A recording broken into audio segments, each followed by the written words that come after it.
Find the velocity and acceleration function from the position function. So in this video, we'll be talking about the position, velocity, and acceleration functions. Position and velocity and acceleration. Oh my! Sorry, I couldn't help my Wizard of Oz joke there. Anyways, let's move on.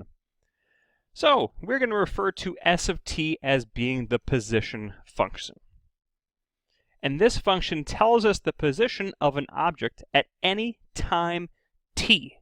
So the position function is a function of time. So if we were to plug in a time, we would output a position.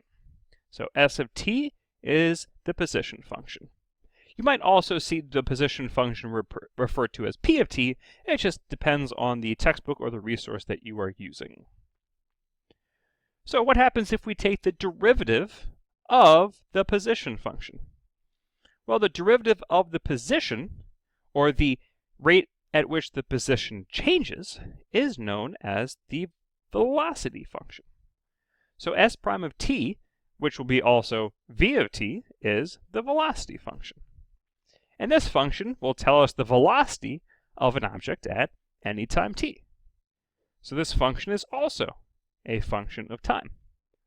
But what is the velocity? What does that actually tell us? What does that actually measure? Well, let's rephrase it. V of t, or the velocity function, tells us the rate of change of the position of an object at any time t, or how much the position is changing at any time t, because remember we said the derivative is another word for rate of change. So again, the velocity function will tell us how much the position is changing at any time t. Well, what if we take the derivative of the derivative, or the derivative of the velocity function? Well, s double prime of t, or the second derivative of the position function, which is also the first derivative of the velocity function, is the acceleration function. And this function will tell us the acceleration of any object at time t, because acceleration is also a function of time. But if we wanted to kind of reword this so it's a little bit more helpful of a definition, this will tell us the rate of change of the velocity of an object at any time t, or it'll tell us how much the velocity is changing at any time t, because that's what the acceleration is. The acceleration is the change in velocity, just like the velocity is the change in position. So, let's go ahead and look at some examples. So our first example tells us that a particle is moving along the x-axis and has the position function s of t is equal to 4t squared plus 2t minus 3, and we're being asked to find the velocity, v of t, for this particle. All right, before we begin, I just want to quickly touch on the fact that it specifically says the particle is moving along the x-axis.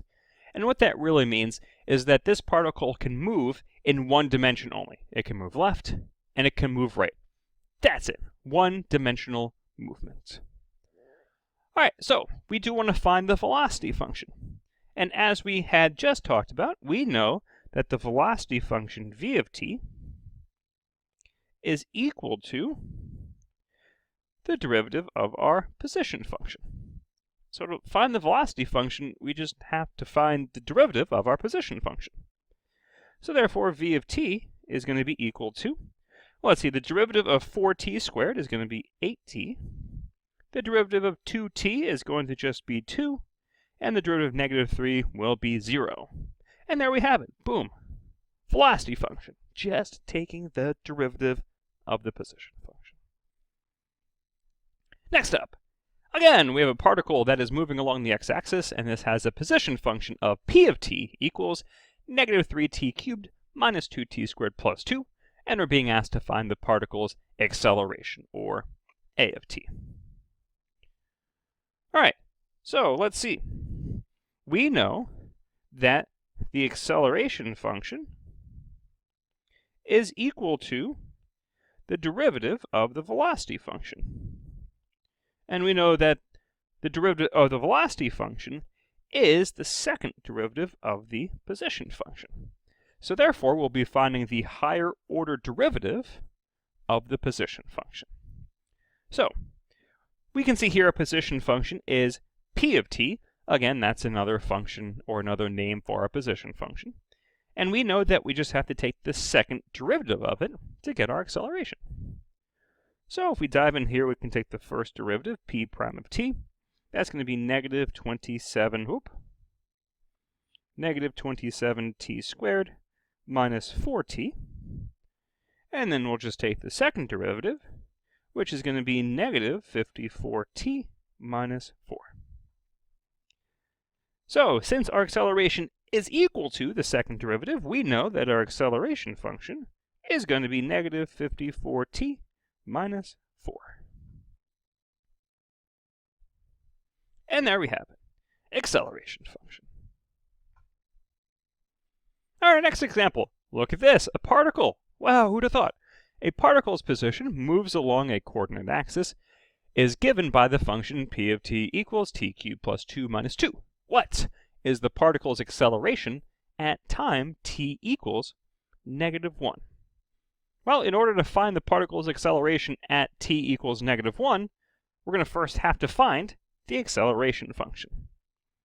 So to do that, we can start out with our position function. P of t is equal to t cubed plus 2t minus 2. And we know that if we take the derivative of our position function, we are going to get the velocity function.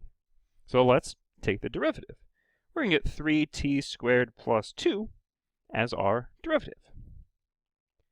And then if we want our acceleration function, we just have to take the derivative of the velocity function, which in this case happens to be 6t. So now that we have the acceleration, we can find the acceleration of our particle at t equals negative 1.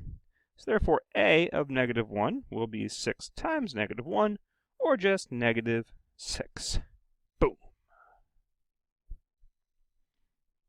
And then our final example, a particle's position moves along a coordinate axis. Wow, same directions. Way to be creative, Newton.